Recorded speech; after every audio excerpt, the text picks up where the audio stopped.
Okay, Aaron, what's been happening to you? Well, I've been stranded in an airport because of this ash cloud. Oh yeah? Which airport was this? It was Amsterdam Schiphol Airport. Schiphol Airport in Amsterdam? Yeah. And what was it like there?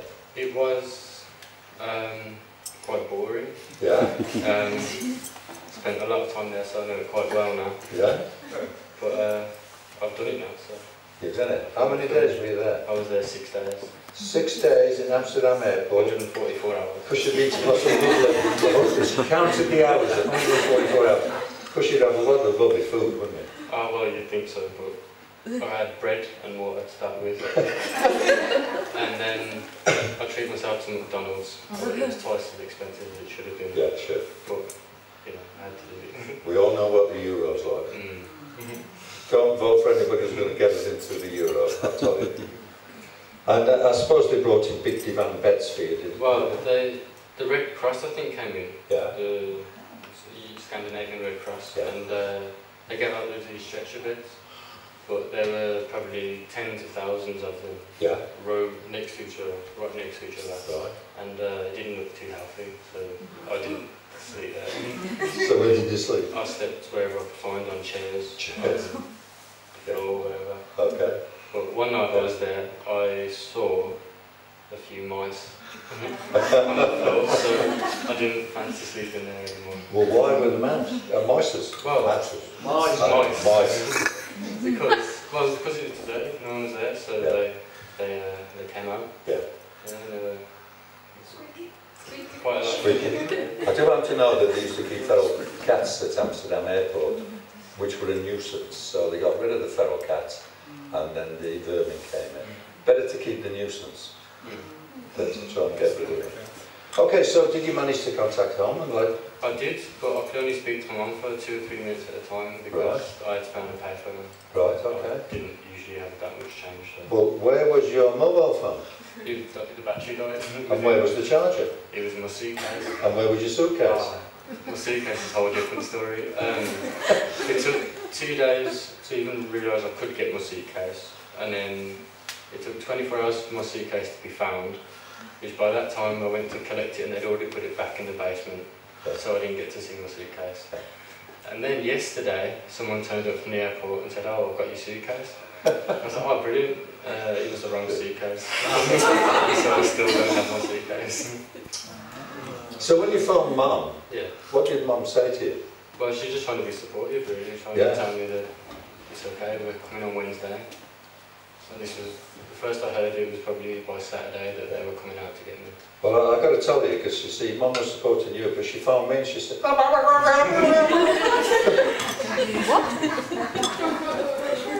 And I said, "Give me time to think about this stuff."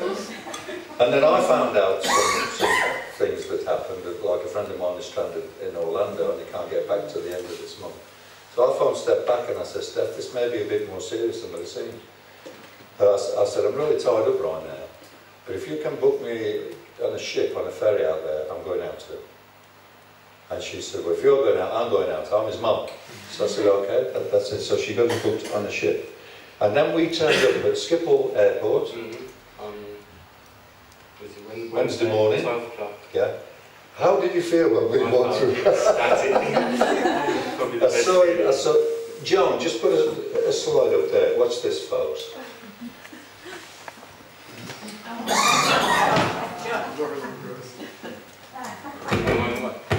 I took a camera with me, and look at that smile on his face. Lack of food or no lack of food, mice or no mice. Yeah. So you really did feel okay at that point. Yeah. And then we took him down. We went and found a hotel in Schiedam. I keep thinking Skedaddle. That helps me. Schiedam. A lovely hotel. How did you feel when you saw this lovely Nova hotel? Another couple. Keep going. This lovely Novotel. There was a bed there. A pillow and a blanket. And what about that food that we had? Oh, that mixed grill. Mixed grill, yeah. Remember that mixed grill? Spectacular. It is so incredible. But because you see, we couldn't get straight back. We had to hang around a couple of days, so we we took you around Amsterdam, Yeah.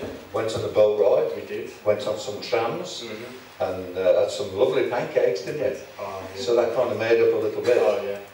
It felt good to have some company. Yeah, Some familiar face and some good food in there. right. And then eventually we got down to Rotterdam, where we managed to get a ship back. And I think we've got a slide of the ship, goes straight to, there we are. And as we walked on that ship, it said, welcome on board. And I tell you, that was the best welcome we saw, wasn't it? Came back to England. Yeah. And we had what we thought was almost a luxury liner, really, didn't we? And then, of course, what we set out to do, here he is, reunited with his auntie. On English, so. And his mum on English soil. And of course I was reunited, because this is Hull. So I was on my own turf. I'm in Yorkshire, proud of it. That's where heaven should be. The Jews won the bid. So all's well that ends well. So do you know there are still 150,000? Well, yeah, there's people worse off than me. There's people in Russia and China that are stranded, and yeah. You know, I'm very lucky to have been in Europe. Yeah, you know, yeah. So. I think we all came to the conclusion that if there's one place you want to be stranded in this world, Holland is the place. Those people are lovely, they're so helpful, and the transport system is absolutely great. So he's back. Let's keep going.